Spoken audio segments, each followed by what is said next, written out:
Once you've ran through and you've executed on your study plan, meaning that you followed all of the review that you need to do for your courses, your different books you bought, your study guides, and things like that, and you're ready to go more hands on at the more end of your study plan, then you can start using practice exams effectively. I don't recommend using practice exams until you've covered all of the necessary material for your specific studying. So, for example, if you're studying for 8 weeks, you might have the first 7 or 8 weeks being complete studying, going through your different courses, your videos, your chapters, your audiobooks, whatever materials you're using, studying and learning first. And then at the last week or so, that's usually when I use practice exams. Usually the week before the exam date, that's when I get the most use out of practice exams. And that's when I notice my students get the most use out of practice exams. One important thing, I want to make sure that you're using high quality practice exams, meaning you're probably going to have to pay for good quality ones. I don't want you using ones you just find out online on Google, or even just some people think they can have ChatGPT generate the questions.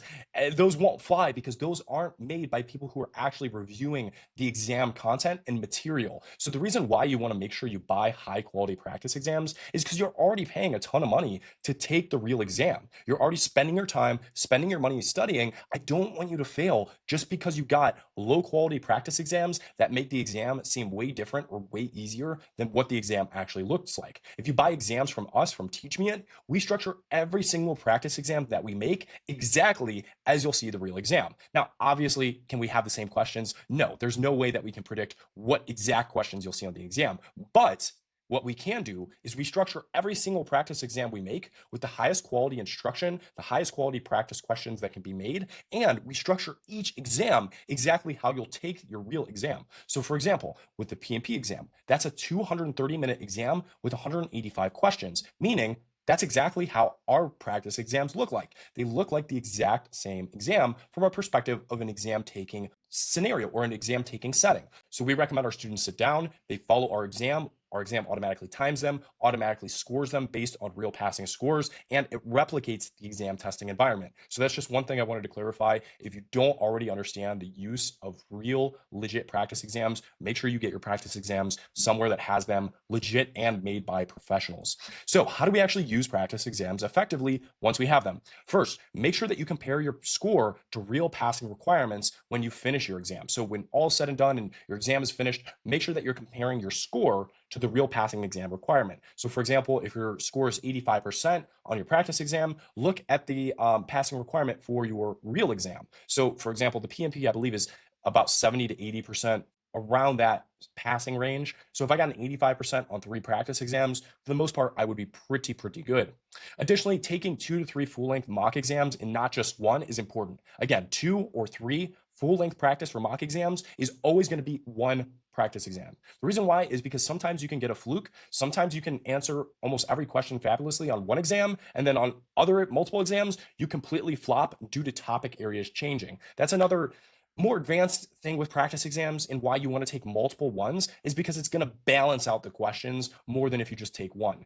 And again, I recommend you find the highest quality practice exams. So even if you buy one practice exam from one instructor, one practice exam from another, and one practice exam from a third instructor, it actually beats taking 3 practice exams from just one source or from one instructor. That's a pro tip. Other instructors aren't going to recommend that because they're going to want you to buy all their practice exams. But I do recommend that you spread your practice exams out. That way, no matter what source you have, you're understanding, okay, I've got 3 professionally made practice exams, and I know exactly how things are going to appear across 3 different sources, and I'm going to be very well equipped for my exam. Additionally, I want you to make sure that as you go through your practice exams and you're finishing them, that you identify your weak areas and that you track improvements. So just note down the different areas that you were falling behind on, the different areas that you didn't score well, and go back and study those, and then track your improvements over time and how well you're able to understand those topics that you underperform in. Additionally, I don't want you taking your practice exams all at once. Space them out. Take one maybe on, say, Monday, one on Wednesday, one on Friday or Saturday. Space them out every 1 or 2 days. Do not take them all at once. That's one thing I noticed. People try and do them all in 1 or 2 days. It's just going to burn you out. So don't do that.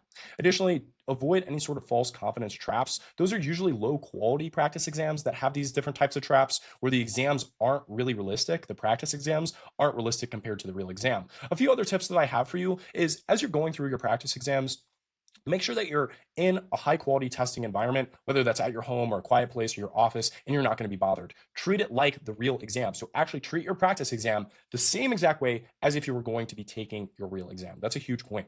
Another thing too is start practicing your test taking and exam strategies and different mindsets on your practice exams. In the next section, we're going to go through and show you all the different best test taking and exam taking strategies that you can implement. So once you finish up section 3, the next section, make sure you go back and when you actually take those practice exams that you apply those good exam taking mindset and strategy tips in order to make the most, because you want to treat these practice exams like they're the real deal.